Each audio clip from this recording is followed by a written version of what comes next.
Hello. This week in my Stronger Women After Divorce group coaching program, and there's information about that in links below, we're talking about being secure in yourself and your decision making power. This seems to be something that many women struggle with during and after divorce. So I thought I'd share this topic with my entire audience so you can benefit from this information as well. First, let me introduce myself in case this is the first time you're watching. Hi, I'm Jen Grice, author of the book You Can Survive Divorce. I'm a divorce mentor and empowerment coach guiding women to surviving and thriving after divorce. You can find out more about my ministry, my personal coaching, group coaching, and my book at jengrice.com. And I'll add shout out to my 2 patrons on Patreon.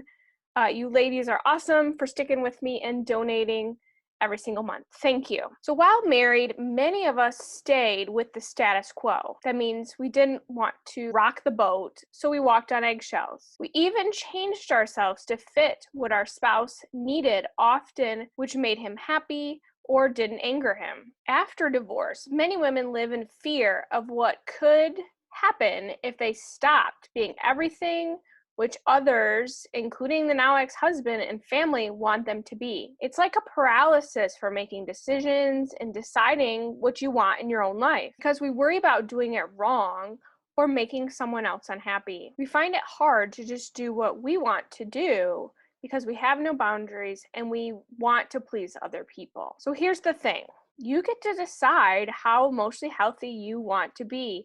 You're in the driver's seat of your own life, especially after divorce. And you get to decide how you'll handle certain situations when someone thinks something bad about you, which could be a total fabrication, and you feel you need to defend yourself. It's important to note here, a strong woman lets her character speak for itself, but we'll talk more about that in a minute. We often find ourselves lost after divorce. Who am I? What is my future and purpose?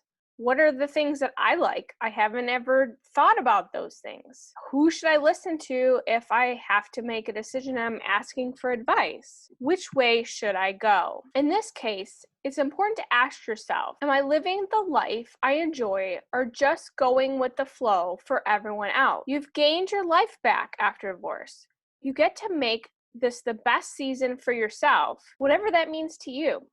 My definition may be different than yours, and yours may be different from a lot of other people, and that's okay. And if you're not happy exactly where you are, then start working towards getting to where you want to be. Being stronger and secure means you're no longer guided by the outside world, but an inner drive, the Holy Spirit, your own intuition, and God's purpose for your own life. Your guidance comes from within. That doesn't mean you can't take advice, but the ultimate decision rests with your decision, and you're determined to keep it that way. No more going back to being pushed around by someone else. So, to the point, how do we get on the right path to being stronger and more secure in our decisions and truly ourselves as women?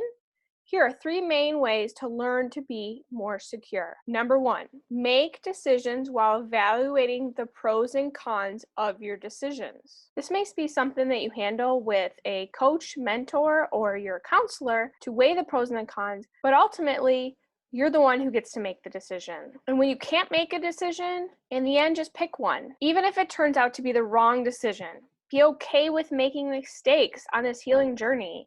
We all mess up. Humans are fallible and mess up often, but even bad decisions can bring us to a healthier place as we learn. Give yourself grace thinking, I'm making progress, not seeking perfection. I'm a work in progress. Be proud of that journey, honoring accomplishments along the way, and learning from mistakes. We're often harder on ourselves than we are on others. We need to stop doing that. Strong women accept their accomplishments and mistakes. Number 2, accept yourself as human, flaws and all. Just like I said, see yourself as clearly as you see others. Are you a good person, a good friend, kind and helpful to others, generous in giving without expecting a lot in return? You can always work on the areas that need the most work, but take self-deprecating dialogue out of your vocabulary, to yourself and to others. Evaluate yourself only for self-improvement, not condemnation. And instead of always apologizing for your faults and things you're working on, which goes with the mindset, and because you will be blamed if you always are sharing all your imperfections with other people. Instead, thank them for understanding. This shows that you understand you're not perfect and that others shouldn't expect that from you either, right? We don't expect that from others. Why do we do that to ourselves? When you're late to lunch with your friends, say, thanks so much for your understanding and waiting for me. I appreciate it. When you make a mistake, say, thank you for being patient with me as I learn whatever it is that you're learning. When you feel like you're talking too much, and this is what I need to remember, say, thank you for listening to me. And when someone points out my typos, I say, thank you. Bonus points for you for pointing it out. Not in a condescending way and not in a mean way. I really generally think, thank you for pointing out my typos and my mistakes. I do appreciate it. It helps me to pay more attention in the future, but I don't continue to apologize for those mistakes at the same time. Lastly, when accepting yourself, flaws and all, learn to accept compliments.